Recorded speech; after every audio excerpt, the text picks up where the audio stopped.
First and foremost, Buffalo Bayou Park was designed to withstand major, major floods. If you're going to survive, you better plan for the worst.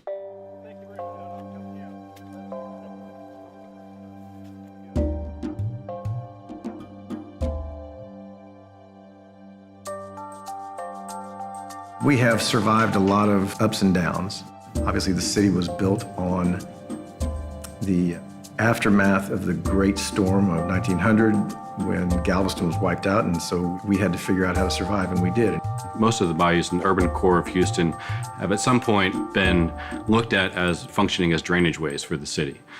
And massive floods back in the 1930s really forced the city to really consider that. After the 35 flood, the Harris County Flood Control District was created by the Texas State Legislature and proceeded to start channelizing a number of the bayous to help with flooding. Flood bayous need vast areas of floodplain to absorb and transfer water, and the urban density really constricted that. Even when I came to school here in the 70s, the mindset was that we could only design our storm sewers, the stuff that takes away our gully washers, not just the occasional 2 inches of rain over a couple of hours, but when we have 36 inches of rain, we expected our streets to become the canals. And so I think in anything that we plan, we figure out how does weather affect it? How do we redo it if something happens?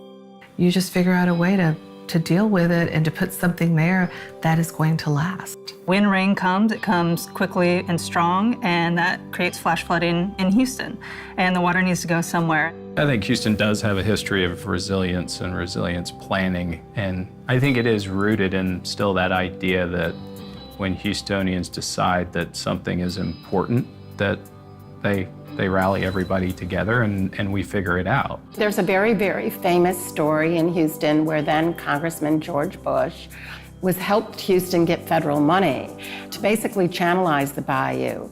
And he and a local environmentalist called Terry Hershey, and then George Mitchell, the developer of the Woodlands just north of here, decided to turn that money back.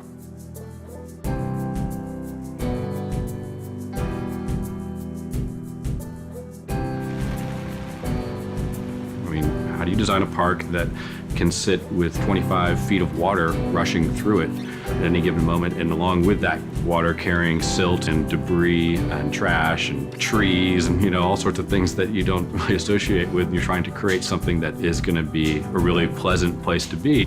So you design all these features in to protect the bayou for that one day, that one event that comes maybe once a year, maybe 3 times in a year, maybe not for 7 years. And it's very unpredictable.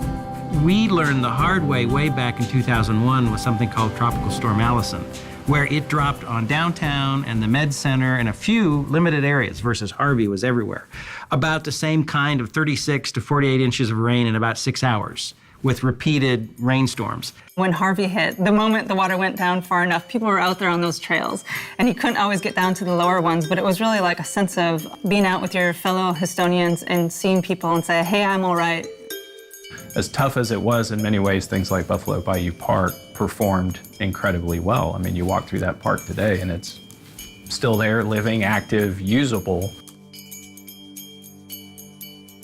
ULI Houston community is made up of so many different types of professionals, and resilience means different things to different people. But really, ULI Houston is a place for us all to get together to understand what it means to me, what it means to you. The whole basis of ULI is adapting and growing in the whole process of development, making it better and learning from previous mistakes. And here in the city of Houston, each time we have a flood, we adapt. So we have one of the most active ULI chapters in the nation. And whether it's parks, office buildings, whether it's retail, whether it's housing, we support one another, we share ideas, we cross-pollinate the very best that ULI has to offer. It's not like you could only belong in one community. We belong in all of them. I think ULI helps bring those ideas to light and helps create bridges of those communities and those ideas and how to integrate them and make them our own. So what I like about ULI is that the ULI as an organization make us look at what we do on a daily basis to do something good for the society. How do we give back? not only how we give back, but it's how do we put this DNA into our own system, says whatever we do adds to the quality of the places that we call it home.